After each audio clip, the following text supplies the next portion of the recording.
आपसी नोक-झोंक बहुत होती है, हस्बैंड वाइफ की हो गई, मम्मी पापा की हो गई, बच्चों में हो गई, बहन भाई की हो गई, तो उस नोक-झोंक को ख़त्म करने का ऐसा कौन-सा एक उपाय है जो आप बता सकते हैं? कुंडली मिलान के अंदर खाली आजकल लोग क्या करने लग गए, एक ट्रेंड बन चुका है कि खाली गंड-गुड़ मिला लिए। ये कुंडली मैचिंग नहीं है। जिसके घर में ये नेगेटिविटी चल रही है तो उसको क्या करना चाहिए? जो नेगेटिविटी ऊर्जा जो खत्म होगी वो आपकी मंत्रों से ही होगी। ओम नमः शिवाय। छोटे-छोटे बच्चे आजकल आपको पता है अभी स्कूल में भी नहीं जाते लेकिन फ़ोन सबसे पहले यूज़ करना शुरू कर दिए। लेकिन वो फ़ोन से कैसे दूर करें और कैसे अपनी तरफ लाइक पेरेंटिंग की तरफ या और चीज़ों की तरफ वो अट्रैक्ट कर पाएँ? घर के गेट पर कभी भी गंदगी नहीं होनी चाहिए।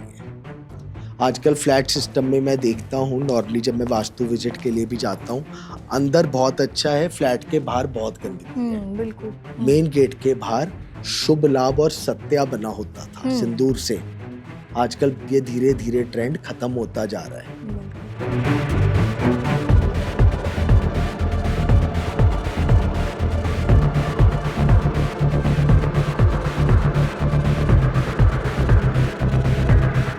जी, घर में और जैसे हमारे मंदिर में जो हम मूर्ति रखते हैं, जैसे आपने कहा कि आपने एक हमारी बात तो क्लियर कर दी कि हमें 3 इंच से ज़्यादा बड़ी मूर्ति रखनी ही नहीं चाहिए।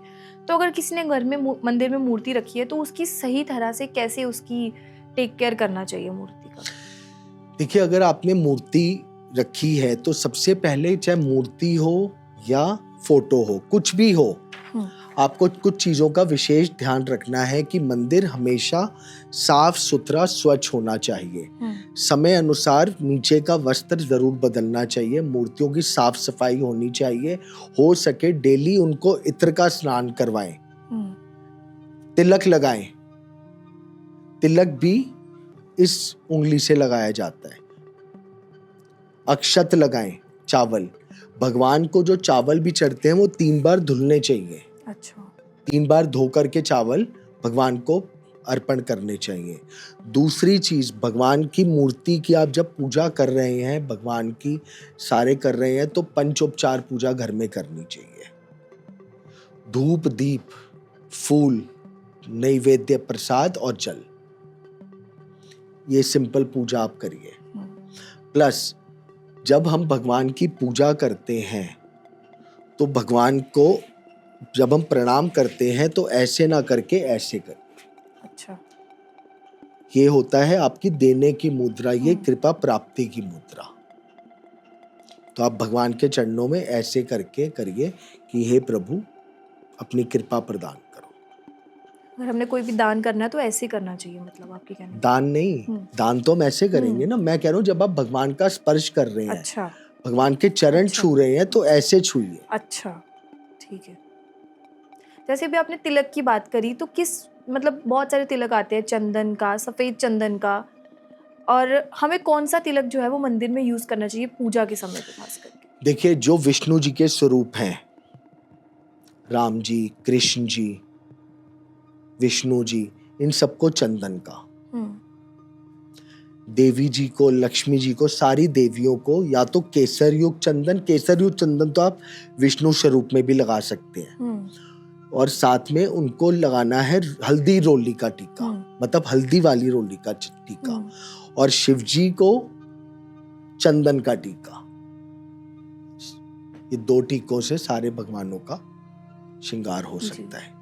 ये तो हो गई मंदिर की बातें। अब मैं आपसे कुछ ऐसी बातें जानूंगी जैसे हमारे डेली लाइफ से रिलेटेड, घर में आपसी नोकझोंक से रिलेटेड, कि अगर किसी के घर में आपसी नोकझोंक बहुत ज़्यादा हो रही है, तनाव बहुत बढ़ रहा है, तो फिर उसे क्या करना चाहिए? देखिए, घर का जो तनाव है इसमें 2-3 चीज़ें इम्पैक्ट करती हैं। या तो कुंडली इम्पैक्टेड है, दोनों की कंपैटिबिलिटी सही नहीं है, या घर का वास्तु खराब है, या आने वाला टाइम टफ चल रहा है। तो इसके अंदर सारी चीज़ों को एनालाइज करना जरूरी है, और अगर सारी चीज़ें ठीक हैं तो क्या पता किसी ने कुछ कराया तो नहीं है, किसी की कोई नज़र तो नहीं है, तो इसको चेक करवाते रहना चाहिए। मैं नॉर्मली यही कहता हूँ कि साल में 2 बार मेडिकल चेकअप की तरह आपको अपने एस्ट्रोलॉजिकल गाइडेंस लेनी चाहिए, ताकि आपके जीवन की प्रॉब्लम्स पता चल जाए। अब अगर जिसके घर में ये नेगेटिविटी चल रही है तो उसको क्या करना चाहिए? देखिए, सबसे पहली चीज, जो नेगेटिविटी ऊर्जा जो खत्म होगी वो आपकी मंत्रों से ही होगी। कलयुग में प्रधानता दो ही चीजों की है, दान और जाप। मैं बहुत बार बोलता हूं कि आप कोई भी कवच जरूर डेली करिए, हर इंसान को करना चाहिए, चाहे देवी का कवच हो, शिव जी का कवच हो, राम जी का हो, राम रक्षा स्तोत्र हो, जरूर पढ़ें।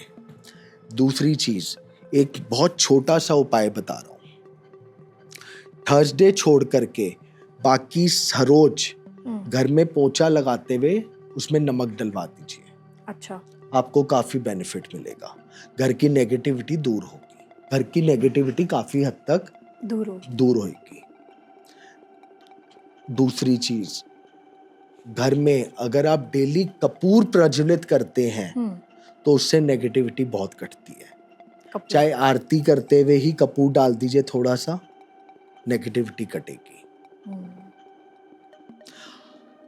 दूसरा, घर के गेट पर कभी भी गंदगी नहीं होनी चाहिए।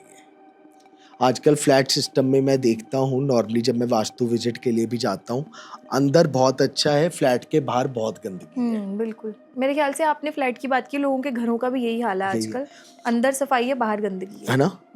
तो बाहर गंदगी है। आपके अंदर प्रॉस्पेरिटी जब आप मेन गेट खोलेंगे कहाँ से आएगी? बाहर से ही आएगी। बाहर से ही आएगी। जब वही गंदगी है, खाली आप दिवाली के टाइम पे सफाई कर रहे हैं उससे नहीं है, प्रॉस्पेरिटी आपको डेली चाहिए। जी बिल्कुल। और एक बहुत इंपॉर्टेंट चीज लोग भूल चुके हैं, आपने भी नोट करा होगा, पहले घर के बाहर मेन गेट के बाहर शुभ लाभ और सत्या बना होता था सिंदूर से। आजकल ये धीरे धीरे ट्रेंड खत्म होता जा रहा है। बिल्कुल। ये क्या है? रिद्धि सिद्धि, शुभ लाभ, सत्या, स्वास्तिक, ये सब आपकी घर में सुख शांति समृद्धि तो देती हैं, साथ साथ नेगेटिविटी को रोकने की प्रोटेक्शन भी प्रदान करती है। वो चीजें खाली अब दिवाली पे देखने को मिलती है, दिवाली पे दिखती है, जबकि ये पूरे वर्ष होनी चाहिए। बिल्कुल। क्योंकि वो आपकी प्रोटेक्शन कर रही है। ये बहुत छोटी सी चीज है लेकिन बहुत इंपॉर्टेंट चीज है। मेन गेट पे ये चीज जरूर होनी चाहिए, दीवार के दोनों तरफ। अगर कोई अपनी नेम प्लेट पे लगवा ले तो देखिए, सेंटर गेट के राइट और लेफ्ट दोनों साइड पे सत्या, शुभ लाभ, एक तरफ शुभ रिद्धि सिद्धि लिखा होना चाहिए। दोनों तरफ, दोनों, एक तरफ शुभ, एक तरफ लाभ, एक तरफ रिद्धि, एक तरफ सिद्धि। नेगेटिविटी को दूर करने के लिए बहुत अच्छा उपाय। दूर नहीं, एंटर ही नहीं करने देगी। अच्छा। बट वो है कि लिखते टाइम योग्य ब्राह्मणों जो मंत्रों की सिद्धि करके उसको लिख दे। बिल्कुल। कोई भी चीज जब तक अभिमंत्रित नहीं होगी उसका फल नहीं मिलेगा। अब कोई कहे कि मुझे नहीं समझ में आ रहा कि जी कोई ऐसा विद्वान ब्राह्मण नहीं है, तो उसका एक छोटा सा उपाय बता देता हूँ। बिल्कुल। हनुमान जी को चोला चढ़ता है, मंदिर में जाके पंडित जी से कि हनुमान जी के चरणों का सिंदूर दे दीजिए। उससे सिद्ध क्या है? उससे घर में सिंदूर से, हनुमान जी वाले सिंदूर से सत्या बना दीजिए और शुभ लाभ लिख दीजिए। वो तो सिद्ध है, आपको फर्क दिखेगा। जैसे अभी हम बात कर रहे हैं, तो अभी हमने पहले भी बात करी पेड़ों के बारे में, तो ऐसा कौन सा पेड़ जो है हमें घर पे लगाना चाहिए, अपने गार्डन में लगाना चाहिए खास करके, जिससे हमारे घर का जो तनाव है वो कम हो जाए? तुलसी। अच्छा, तुलसी का पेड़ लगाना ही चाहिए। तुलसी का पेड़ होना ही चाहिए। और वो पेड़ जो नहीं होना चाहिए, पीपल और केले का घर पे नहीं होना चाहिए। अगर आपने धर्मशाला बनाई है तो वहां पर पीपल का पेड़ जरूर होना चाहिए। साथ में मेरे ख्याल से हमारी ऑडियंस का भी ये सवाल होगा, बहुत सारे लोगों का भी ये सवाल होगा कि हमारे घर में, जैसे अभी मैंने आपसे बात करी कि आपसी नोकझोंक बहुत होती है, हस्बैंड वाइफ की हो गई, मम्मी पापा की हो गई, बच्चों में हो गई, बहन भाई की हो गई, तो उस नोकझोंक को खत्म करने का ऐसा कौन सा एक उपाय है जो आप बता सकते हैं? हाँ, मैं इसके लिए आपको जवाब एस्ट्रोलॉजिकली और उसमें तो दूंगा, बट सबसे एक आजकल जो कल्चर है उसमें सबसे इम्पोर्टेंट है, एक तो मोबाइल कुछ टाइम के लिए हट जाना चाहिए। शायद आप एग्री करेंगे। जी। क्योंकि आजकल लोग आपस को टाइम देते ही नहीं है फैमिली में। अब हम एस्ट्रोलॉजिकली अगर बात करें तो इसके अंदर सबसे ज्यादा इम्पोर्टेंट चीज है कि घर के अंदर जो टेंशन बढ़ती है वो होता है राहु का कारक। राहु भ्रम पैदा करता है, बिना बात की टेंशन देता है। जिस घर में इलेक्ट्रॉनिक्स खराब हो रहा है बार बार, तो इसका मतलब राहु का कहीं ना कहीं संबंध आ रहा है। अगर आपके सर्वेंट्स की प्रॉब्लम आ रही है तो इसका मतलब शनि का संबंध आ रहा है। अगर ये एक साइन है कि आपके प्लैनेट्स खराब हो रहे हैं, तो अगर वो है तो उस हिसाब से घर में चंदन का इस्तेमाल बढ़ाइए। अच्छा। सैटरडे को पीपल में दीपक जरूर जलाइए, और शाम को मोली की बत्ती लक्ष्मी जी या देवी जी के आगे जरूर जलाएं, घी की। यह आपके घर में प्रोस्पेरिटी लाएगी ही लाएगी। प्लस नवरात्रे, हनुमान जयंती, रामनवमी, जो भी स्पेशल डेज है, इनके अंदर अगर हो सके तो हरा जो धनिया होता है, सब्जी वाला नहीं, सूखा धनिया जो होता है, उसको पीले कपड़े में बांध करके उसके अंदर लक्ष्मी जी का या दुर्गा सप्तशती के मंत्रों से सिद्ध करके अपने घर पे कहीं भी रख दीजिए, आपको फर्क दिखेगा। और जहाँ पर बहुत नेगेटिविटी लगती है तो आप एक बॉल में, कांच के बॉल में 5 डली वाला नमक रख के साउथ साइड में रख दीजिए, ऊपर कहीं भी। आप देखिएगा नेगेटिविटी काफी हद तक खत्म हो जाएगी और घर में शांति, प्रोस्पेरिटी बढ़ेगी। जी। चंदन का टीका लगाइए, चंदन का इस्तेमाल बढ़ाइए। नहाने में गुलाब जल या चंदन का इत्र डालिए, शांति प्रदान करता है, ये घर का माहौल चेंज करता है। ये छोटी छोटी रेमेडीज बहुत काम करती है। तो अगर मैं आपको एस्ट्रोलॉजिकली पूछूं कि जैसे आजकल रिश्ते जो पति पत्नी के बीच में है वो नहीं बन पा रहे हैं अच्छे, पहले के हिसाब से आजकल डाइवोर्स केसेस बहुत बढ़ रहे हैं, क्यों ऐसा हो रहा है? अब अभी के टाइम पे ये कारण जो है, ये रीज़न जो है क्यों बढ़ रहा है? इसके मेन रीजन है, एक तो कुंडली मैचिंग प्रॉपर नहीं होती, लोग नहीं करवाते, लव मैरिजेस और ये बढ़ रहे हैं। अब अगर कुंडली मिलान हो भी गया तो उसके अंदर ज्योतिष, किसी भी ज्योतिष की गलती नहीं है। रीजन क्या, फेरे आपने ठीक टाइम पे कराए जो टाइम बताया गया। अच्छा। आपको फेरों का टाइम दिया एक, आजकल 12 बजे तक तो बारात ही नहीं घुसती। बिल्कुल। मुहूर्त का बहुत इंपॉर्टेंट रोल है किसी भी कार्य के लिए। अगर आपकी मैच मेकिंग में भी थोड़ी सी समस्या है और अच्छा मुहूर्त के अंदर आपने शादी कर ली, लगन शुद्धि करा ली, तो आपकी समस्याएं काफी हद तक टल जाएंगी।